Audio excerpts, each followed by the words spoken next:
Hello everyone, मैं इंशा और आप देख रहे हैं इंशा सना हब। तो चलिए शुरू करते हैं हमारा एनसीईआरटी क्लास 11th का second chapter biological classification. Biological classification की अगर वेटेज की बात करें तो टोटल 4 क्वेश्चन इससे पूछे जाते हैं। 2013 से 18 तक आप पेपर देखेंगे तो अप्रॉक्स 4 क्वेश्चन तो पूछे ही जाते हैं। अगर 2013 को छोड़ दें तो 4 क्वेश्चन का इससे वेटेज बनता है। हम इस चैप्टर में कौन से टॉपिक को पढ़ेंगे तो टोटल इसमें हमें 5 लेसन में मैंने इसे डिवाइड किया है। पहला history of classification, Monera, Protista, Fungi and then virus वाला पार्ट। तो आज हम हिस्ट्री ऑफ क्लासिफिकेशन को इस लेक्चर में करेंगे। तो प्रायोन्स पहले नहीं थी, लेकिन आप 2018 की एनसीईआरटी देखेंगे तो उसमें प्रायोन्स मेंशन है। इस बार चेंज हुआ है सिलेबस, लेकिन ये है अभी। तो स्टार्ट करते हैं हमारा ये चैप्टर बायोलॉजिकल क्लासिफिकेशन। तो पहले हम जानते हैं कि क्लासिफिकेशन की ज़रूरत हमें क्यों पड़ी। क्योंकि इतने सारे ऑर्गेनिज्म हैं, टोटल अर्थ पर 1.7 to 1.8 मिलियन ऑर्गेनिज्म है। तो हमने द लिविंग वर्ल्ड में देखा तो इतना ज़्यादा नंबर है ऑर्गेनिज्म का, तो इसका स्टडी कर पाना, हर अलग अलग ऑर्गेनिज्म की स्टडी कर पाना बहुत मुश्किल है। तो इसीलिए हमें क्लासिफिकेशन की ज़रूरत पड़ी। क्लासिफिकेशन के और कई फ़ायदे हैं कि हम ग्रुप ऑफ ऑर्गेनिज्म के बीच जो डिफरेंट ग्रुप है ऑर्गेनिज्म का, उसका हम रिलेशन पता कर सकते हैं कि कौन से ऑर्गेनिज्म का, कौन से ग्रुप का वो ऑर्गेनिज्म है। और इससे और भी कई फ़ायदे हैं कि हम इससे आइडेंटिफिकेशन किसी भी ऑर्गेनिज्म का बहुत इजी वे से कर सकते हैं। फॉर एग्जांपल, हम आपको 2 फीचर बता रहे हैं कि कोई ऐसा ऑर्गेनिज्म है जिसके बॉडी पे हेयर है, उसके पास मेमोरी ग्लैंड है। जैसे ही हमें 2 फीचर पता चलता है, हमें लगता है कि ये क्लास मेमेलिया का है, क्योंकि इसमें मेमोरी ग्लैंड है। वो कुछ भी हो सकता है, रैबिट हो सकता है, ह्यूमन हो सकता है। तो आपको पता चल गया होगा क्लासिफिकेशन के फायदे। तो क्लासिफिकेशन इसमें पढ़ेंगे हम 2 किंगडम क्लासिफिकेशन, 3, 4, 5, 6 किंगडम क्लासिफिकेशन। हमारे लिए ये इम्पॉर्टेंट है 2 किंगडम, 5 किंगडम और 6 किंगडम। तो इस चैप्टर ये जो है, इसमें हम 4 क्लासिफिकेशन और पढ़ेंगे, प्रैक्टिकल, आर्टिफिशियल, नेचुरल और न्यूमेरिकल क्लासिफिकेशन। इस लेसन में जो मेंशन है वो एनसीईआरटी का पेज नंबर 16 से 18 और 29 से 30 है। आज हम इसी का डिस्कशन करेंगे। तो आगे बढ़ते हैं, पहले क्लासिफिकेशन देखते हैं। तो स्टार्ट करते हैं प्रैक्टिकल क्लासिफिकेशन। प्रैक्टिकल क्लासिफिकेशन जो होती है वो ह्यूमन यूज़ के बेसिस पे थी, जो इकोनॉमिक इम्पोर्टेंस है उसके बेसिस पे थी। ये बहुत पहले टाइम पे चला करती थी कि ह्यूमन अपने यूज़ पे डिवाइस कर लेते थे कि ये हमारे यूज़ का है, तो इसको इसमें क्लासिफाई करो। इससे फाइबर मिल रही है तो फाइबर वाले को इसमें, मेडिसिन मिल रही है तो मेडिसिन वाले को इसमें। इसकी ड्रॉबैक आई कि एक प्लांट एक से ज़्यादा ग्रुप में आ रहे थे। जैसे टर्मरिक को आप लें, हल्दी को, तो टर्मरिक प्लांट जो है वो मेडिसिन के तौर पे भी यूज़ किया जाता है और स्पाइसेस के भी तौर पे यूज़ किया जाता है। तो यहीं इसके ड्रॉबैक आए। फिर आए आर्टिफिशियल क्लासिफिकेशन, जो लीनियस ने प्रपोज किया था। तो इसमें क्या फीचर था कि 1 से 2 मॉर्फोलॉजिकल कैरेक्टर को ही ले रहे थे, इसमें मैक्सिमम मॉर्फोलॉजिकल कैरेक्टर नहीं ले रहे थे। चाहे हम लीफ ले लें, फ्रूट ले लें, प्लांट ले लें, 1 से 2 ही मॉर्फोलॉजिकल कैरेक्टर को इसमें लिए जा रहे थे। फिर इसमें फ्लोरल कैरेक्टर को ज़्यादा वेटेज दी गई। तो फ्लोरल कैरेक्टर में 2 आता है, एक स्टेमन, एक कार्पल। लेकिन लीनियस ने स्टेमन को ज़्यादा दी वेटेज। तो स्टेमन जो होता है वो एंड्रोशियन कैरेक्टर होता है, तो इसलिए इन्होंने इसको ज़्यादा वेटेज दी। तो ये स्टेमन क्लासिफिकेशन पे बेस्ड था, इसलिए इसे सेक्सुअल क्लासिफिकेशन भी बोलते हैं। एक बुक थी उनकी, जेनेरा प्लांटेरम, जिसमें इसका जिक्र किया गया था। इसका था कि खास बात कि इसमें फेलोजेनिक को कंसीडर नहीं किया गया था। फेलोजेनिक होती है कि जो भी इवोल्यूशन की हिस्ट्री होती है, इवोल्यूशनरी रिलेशनशिप क्या होता है, इसे बोलते हैं फिलोजेनिक। इस कमी को दूर किया नेचुरल क्लासिफिकेशन ने। हम आगे देखेंगे नेचुरल क्लासिफिकेशन। तो आर्टिफिशियल क्लासिफिकेशन के बारे में और देखते हैं कि इसमें इक्वल वेटेज दिया गया, वेजिटेटिव या सेक्सुअल कैरेक्टर हो, दोनों को ही इक्वल वेटेज इसमें दिया गया। तो नेक्स्ट आता है हमारा नेचुरल क्लासिफिकेशन। आज भी नेचुरल क्लासिफिकेशन का यूज होता है। हमने द लिविंग वर्ल्ड में देखा था हर्बेरियम में जो यूनिवर्सल सिस्टम ऑफ क्लासिफिकेशन जो यूज होती है वो आज भी बेंथम और हुकर के ही क्लासिफिकेशन पे बेस्ड है। बेंथम और हुकर का क्लासिफिकेशन आज भी सबसे बेस्ट माना जाता है। बेंथम और हुकर क्लासिफिकेशन, नेचुरल क्लासिफिकेशन, इसमें कंप्लीट मॉर्फोलॉजी तो ली ही गई, एक एक्सटर्नल भी एक इंटरनल भी कैरेक्टर इसमें इंक्लूड किए गया। जैसे अल्ट्रा स्ट्रक्चर और किसी भी मॉर्फोलॉजी को हम कंसीडर करें तो उसका अल्ट्रा स्ट्रक्चर, उस सेल के चीज़ों को उसमें कंसीडर किए गया हमें, और इसके साथ उसके और भी जो कैरेक्टर थे उसके एनाटॉमी, एम्ब्रियोलॉजी, फाइटोकेमिस्ट्री वगैरह ये सब भी उसमें इंक्लूड किए गया। इसके साथ जो कमी थी आर्टिफिशियल क्लासिफिकेशन की, उसमें फेलोजेनी नहीं कंसीडर था, तो यहाँ उस कमी को दूर किया गया। नेक्स्ट आगे बढ़ते हैं न्यूमेरिकल क्लासिफिकेशन। ऐसा नहीं है कि नेचुरल क्लासिफिकेशन फेल हो गया तब न्यूमेरिकल क्लासिफिकेशन आया। न्यूमेरिकल क्लासिफिकेशन आज भी चल रहा है और साथ में नेचुरल क्लासिफिकेशन भी। न्यूमेरिकल क्लासिफिकेशन आज हमारा डिजिटल एरिया है, तो यहाँ पे कंप्यूटर के बेसिस पे ये चलती है क्लासिफिकेशन, इसमें नंबर इंक्लूड होती है। मैं आगे बताती हूँ। तो ये सब पहली बात तो फेनोटाइप होते हैं, इसे फेनेटिक क्लासिफिकेशन बोलते हैं। इसमें एक्सटर्नल कैरेक्टर लिए जाते हैं। तो इसमें पहले क्या होता है कि डाटा प्रोसेसिंग की जाती है। कंप्यूटर एक बोर्ड देता है हर एक कैरेक्टर को, तो कंप्यूटर किसी चीज़ को अगर रेफर कर रहा है तो इक्वल वेटेज देता है। वो कोई स्पेशल वेटेज नहीं देता, वो हर एक कैरेक्टर को इक्वल वेटेज देता है। नेक्स्ट इसमें ह्यूमन एफर्ट बहुत कम काम करता है, तो ज़्यादातर इसमें डिजिटल है तो डिजिटल ही काम होता है।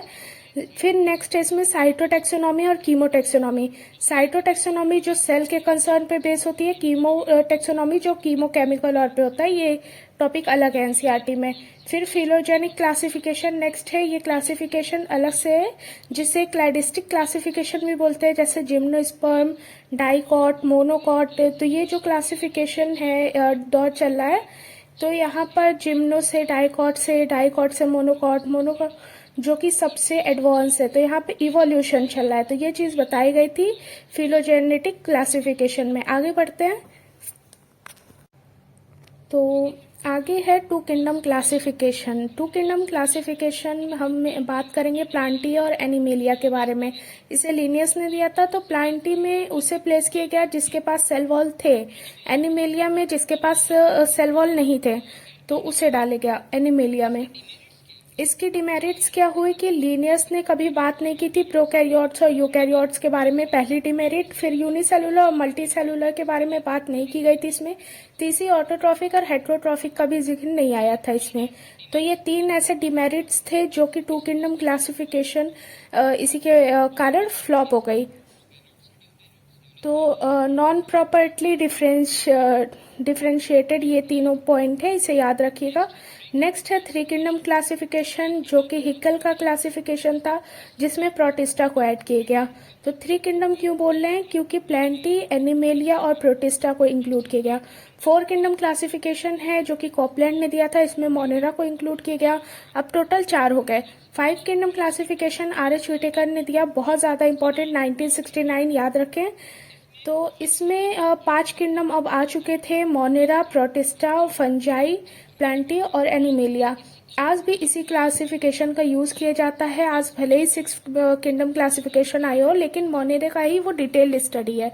तो 5 किंगडम क्लासिफिकेशन को ही हम मानते हैं। तो 5 किंगडम क्लासिफिकेशन का बेसिस क्या था कि ये कौन सी चीज़ पे बेस थी, ये क्वेश्चन आया हुआ है, ध्यान से सुनिए। तो पहली बेसिस थी कॉम्प्लेक्सिटी ऑफ सेल और सेल स्ट्रक्चर के बेसिस पे कि सेल प्रोकैरियोटिक है या यूकैरियोटिक है, सेल की कॉम्प्लेक्सिटी क्या है किसी भी ऑर्गेनिज्म की, तो वो यूनिसेलुलर है कि मल्टी सेलुलर है। इसी चीज़ को बॉडी ऑर्गेनाइजेशन भी बोलते हैं। पहले एनसीईआरटी में थाइलस ऑर्गेनाइजेशन दिया था, लेकिन अपडेटेड एनसीईआरटी में बॉडी ऑर्गेनाइजेशन की बात की गई है। तो नेक्स्ट है मोड ऑफ न्यूट्रिशन की ऑटोट्रॉफिक है कि हेट्रोट्रॉफिक है। नेक्स्ट है मोड ऑफ रिप्रोडक्शन। लास्ट है फिलोजेनेटिक रिलेशनशिप। एवोल्यूशन के बेसिस पे जो चीज़ें चल रही है तो उस चीज़ को बोलते हैं फिलोजेनेटिक क्लासिफिकेशन।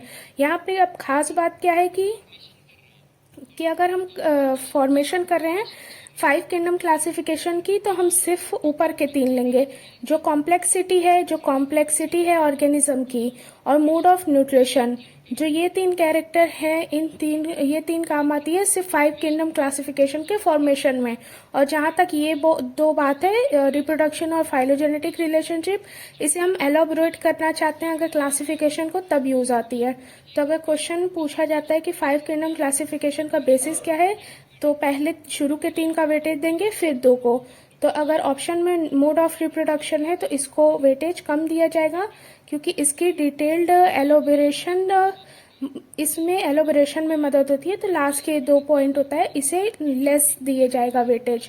तो ये क्वेश्चन वेटेज के अकॉर्डिंग ही पूछे गया है, और ज़्यादा करके लोगों को ये गलत ही जाता है। ये 2014 में आया था ये क्वेश्चन। आगे देखते हैं, आगे का जो क्लासिफिकेशन है वो है फाइव किंगडम क्लासिफिकेशन। हमने देखा उसमें जो कैरेक्टर यूज किए गए हैं उसी को देखते हैं। पहली थी कॉम्प्लेक्सिटी ऑफ सेल, इसके बेसिस पे प्रोकैरियोट्स और यूकैरियोट्स को डिवाइड किए। आर.एच. विटेकर ने प्रोकैरियोट्स के बेसिस पे मोनेरा आ गए, यूकैरियोट्स के बेसिस पे आ गए प्रोटिस्टा, प्लांटी, फंजस और एनिमेलिया। यूकैरियोट्स में दो चीज़ें होती हैं, यूनिसेलुलर, एक मल्टीसेलुलर। तो ये कॉम्प्लेक्सिटी के बेसिस पे अभी हमने पहले ही देखा। तो यूनिसेलुलर में प्रोटिस्टा आ गई। तो जितने भी यूनिसेलुलर यूकैरियोटिक ऑर्गेनिज्म हैं ये सारे प्रोटिस्टा में आते हैं। क्वेश्चन ये पूछा गया, याद रखें। नेक्स्ट है मल्टीसेलुलर। मल्टीसेलुलर में तीन चीज़ आती है, ऑटोट्रॉफिक, एब्जॉर्प्टिव और इंजेस्टिव। ऑटोट्रॉफिक होगा तो प्लांटी एब्जॉर्व कर रही है किसी चीज़ को, एब्जॉर्प्टिव है, एब्जॉर्प्शन कर रहा है सॉइल से, तो वो फंगस होगा। या अगर किसी भी चीज़ को डिकेड मेटल से, तो वो एब्जॉर्प्शन हो गया। नेक्स्ट है इंजेस्टिव, जिसमें एनिमल्स आएंगे, जितने भी एनिमेलिया होते हैं वो आएंगे इंजेशन में। तो इंजेशन का मतलब होता है पहले खाओ फिर पचाओ। एब्जॉर्प्शन जो होता है उसमें पहले पचाओ फिर खाओ। जैसे कोई भी फंगस वगैरह होते हैं, पहले इंजाइम का सिक्रीशन करते हैं फिर उसे डाइजेस्ट करते हैं, तो कुछ ऐसा है। अगर इसका इवोल्यूशन हम देखें तो इवोल्यूशन में पहले प्रोकैरियोट्स, फिर यूनिसेलुलर, फिर मल्टीसेलुलर यूकैरियोट। तो पहले मोनेरा, फिर प्रोटिस्टा, फिर फंजाई, प्लांटी, एनिमेलिया।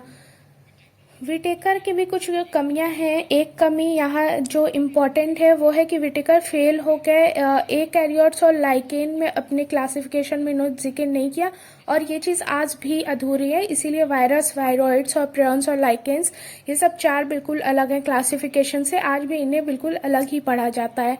तो ये चीज़ यहाँ पे इम्पॉर्टेंट है, इसे बिल्कुल याद रखिएगा। आगे बढ़ते हैं हम। आगे है हमारा six kingdom classification, NCERT page number 17 में इसे इंक्लूड किया गया है इस बार। तो पहले ये सेकेंड पैरा में नहीं थी, अब इसे सेकेंड पैरा में किया गया है। 3 डोमेन सिस्टम, पहले ये लास्ट सप्लीमेंट्री होते हैं उसमें इसे इंक्लूड किया गया था। सिक्स किंगडम क्लासिफिकेशन कार्ल वोल्स की एक क्लासिफिकेशन है, तो इसमें 5 किंगडम क्लासिफिकेशन का ही यूज़ किया गया है। ये कोई नई किंगडम नहीं है, ये सिर्फ 6 किंगडम जो क्लासिफिकेशन है वे 5 किंगडम क्लासिफिकेशन का ही डिटेल्ड स्टडी है। अगर कहें तो ये मोनेरा की ही डिटेल्ड स्टडी है 6 किंगडम क्लासिफिकेशन। इसमें 3 चीज़ें हैं, एक आर्किया, एक बैक्टीरिया और एक यूकैरिया। आर्किया में हम आर्की बैक्टीरिया को रखे, बैक्टीरिया में मोनेरा को, और यूकैरिया में प्रोटिस्टा, फंजाई, प्लांटी, एनिमेलिया को रखा। ये जो आप देख रहे हैं आर्किया, बैक्टीरिया और यूकैरिया, इसे सुपर किंगडम बोलते हैं, जो नॉन ऑब्लिगेट कैटेगरी है। ऑब्लिगेट कैटेगरी हमने देखा, टेक्सोनॉमिक कैटेगरी टोटल 7 है, तो ये सुपर किंगडम जिसे डोमेन बोलते हैं इसमें ये आता है। तो अगर 6 किंगडम क्लासिफिकेशन का बेसिस पूछे हम, तो RNA के बेसिस पे ये होते हैं। RNA क्यों का सीक्वेंस ही हमने क्यों लिया इस क्लासिफिकेशन को ऑर्गेनाइज करने में, क्योंकि RNA जो होती है वो ज़्यादा स्टेबल होती है, तो इसलिए इस क्लासिफिकेशन में इसका जिक्र है। नेक्स्ट है कुछ बात जो इस टॉपिक में हैं, थोड़े इम्पॉर्टेंट हैं, जैसे आर्टिफिशियल जो क्लासिफिकेशन होती हैं जो पहली बार लिनियस ने दी थी, उससे पहले जो बातें अरिस्टोटल ने, अगर पूछा जाए कि साइंटिफिक बेसिस ऑफ क्लासिफिकेशन किसने दी पहले, तो एरिस्टोटल ने एनिमल्स का भी क्लासिफिकेशन किया था और प्लांट्स का भी। ये सिंपल वे में क्लासिफिकेशन था, कोई भी मॉर्फोलॉजिकल को देख के नहीं किए थे। जैसे एनिमल्स में रेड ब्लड प्रेजेंट है तो इनेमा, अगर एब्सेंट है तो उसे एनिमा बोला। नेक्स्ट है प्लांट को 3 पार्ट में किया गया, ट्रीज, श्रब्स और हर्ब्स में। तो ये क्लासिफिकेशन थी, ये थोड़ी साइंटिफिक बेसिस इसमें इस्तेमाल की गई थी अरिस्टोटल के द्वारा। इसमें जो इम्पोर्टेंट चीज़ है, AIPMT 2012 में क्वेश्चन पूछा गया था कि अकॉर्डिंग टू 5 किंगडम प्रोटिस्टा में हम किसे इंक्लूड करेंगे। तो 2 चीज़ आती है, क्लाइमाइडोमोनास और कोरेला, और पैरामीशियम और एमीबा। तो उन दोनों को हम करेंगे सिंगल, सेल वॉल प्रेजेंट होते हैं, और पैरामीशियम और अमीबा में सेल वॉल एब्सेंट होते हैं। इसीलिए कैरामिडोनास और कोरेला को प्लांट में रखा जाता है और पैरामीशियम और अमीबा को एनिमल में रखा जाता है। अब इसे प्रोटिस्टा में ही रखते हैं अकॉर्डिंग टू 5 किंगडम क्लासिफिकेशन। ये बहुत इंपॉर्टेंट है, इसे याद रखिएगा। तो बच्चे हमेशा कंफ्यूज होते हैं कि क्लेमाइडोमोनास को हम एल्गी में रख देंगे, ये प्रोटिस्टा के ही ग्रुप में आता है। अब पेज नंबर 17 पे जो NCERT की चार्ट है, अब उस चार्ट को हम देखते हैं। सिंपल सी चार्ट है, हम जब पढ़ेंगे आगे Monera, Protista, fungi, Plantae, animalia, तो उसमें भी इसकी जिक्र आएगी।